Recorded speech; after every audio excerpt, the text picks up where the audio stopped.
हुन्छ नि अब काम चाहिँ के गर्ने काम खोज्नु पऱ्यो त्यसमा अब त्यो पनि अब एउटा टेन्सन हुन्छ नि त अब केटाकोलाई त त्यसपछि कामको लागि चाहिँ अनि मैले यताउति गरेर एउटा फार्म हाउसमा काम गरेँ मैले होइन फार्म हाउसमा काम पाएँ मैले एकजना नेपाल दाइ हुनुहुन्थ्यो अनि फार्म हाउसमा चाहिँ ग्रिन हाउस थियो ठुलो ग्रिन हाउस थियो अनि ग्रिन हाउसभित्र काम गरेँ अनि समरमा चाहिँ त्यो बेलामा चाहिँ जस सेप्टेम्बर भनेको चाहिँ त्यो बेलामा चाहिँ यो गाजर हुन्छ नि त्यो हार्भेस्टिङ सिजन थियो कि अनि मलाई याद छ त्यो ओनर चाहिँ त्यो चाहिँ एकदम खास त्यो इन्डियन रहेछ पहिलाकै तर धेरै पहिला आएर चाहिँ यहाँ ऊ चाहिँ स्विडिस स्पिकर ऊ चाहिँ एकदम ठुलो खेतमा ऊ चाहिँ अनि ट्र्याक्टर लिएर त्यो गाजर उखाल्दै जान्थ्यो म चाहिँ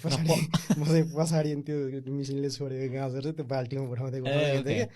कि त्यसभरि अनि ट्र्याक्टरको पछि हिँडेको छ अनि ल फिँदैन मैले के गरेँ होला यो जस्तो लाग्थ्यो मलाई त्यो बेला त्यो मैले चाहिँ अनि त्यो कलेज पढ्दाखेरि चाहिँ म चाहिँ रातिको काम गरेँ पुस्ती बाइक चाहिँ इटो त्यो बेला चाहिँ इटेला भन्थ्यो अनि राति चाहिँ त्यही डेलिभरी काम गर्थेँ अनि बिहामा कलेज जान्थेँ यो चाहिँ धेरै त्यतिखेर चाहिँ अब अहिले पनि धेरै साथीहरूले गर्नुहुन्छ होला पोस्टी होइन तर त्यतिखेर पनि धेरै स्टुडेन्टहरूले धेरै गर्नुहुन्थ्यो है त्यो साथीहरूले धेरै चाहिँ पोस्टी चाहिँ धेरै गर्थ्यो त्यो स्टाफ पोइन्ट जस्तै हेल्सिङमा चाहिँ स्टाफ पोइन्ट धेरै थियो आजकल चाहिँ मलाई थाहा छैन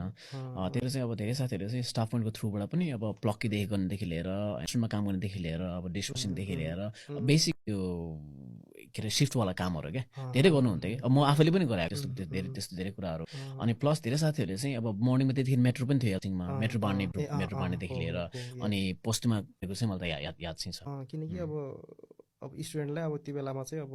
अरू कामहरू भन्दा नि त्यो चाहिँ अब अड आवर भए पनि अब एउटा काम गर्ने चाहिँ एउटा अप्सन चाहिँ त्यो राम्रो अप्सन त त्यो थियो त्यसलाई ल्याङ्ग्वेज पनि चाहिएन ल्याङ नै हुन्थ्यो त्यहाँ धेरै मान्छेसँग इन्टरेक्ट गर्नु पर्थेन रातिको काम भइसकेपछि अनि आफै आफ्नो काम गऱ्यो अनि सक्यो त्यो थियो तिम्रो चाहिँ पोस्टको चाहिँ रिजन चाहिँ कहाँ थियो तिम्रो म सुरुमा चाहिँ म यही लेपाभाडा छ नि मेन लेपाभाडा स्टेसन त्यसकै वरिपरि थियो यतातिर चाहिँ मान्छेहरूले साइकल नचलाउने त्यो बेला किनकि भाषामा साइकल चलाउँथ्यो त्यो बेला चाहिँ ट्रली धकालो हिँड्दाखेरि चाहिँ अब सुरुमा त एकदम बानी पर्न गाह्रो हुन्थ्यो होइन अनि पछि अब बानी पऱ्यो बिस्तारै अब पछि थाहा भयो नि त अब सबै कामहरू अब गर्दै जाँदाखेरि अब सबैले गर्ने अब नर्मली जसले पनि गर्दो रहेछ कामहरू बानी पऱ्यो बिस्तारै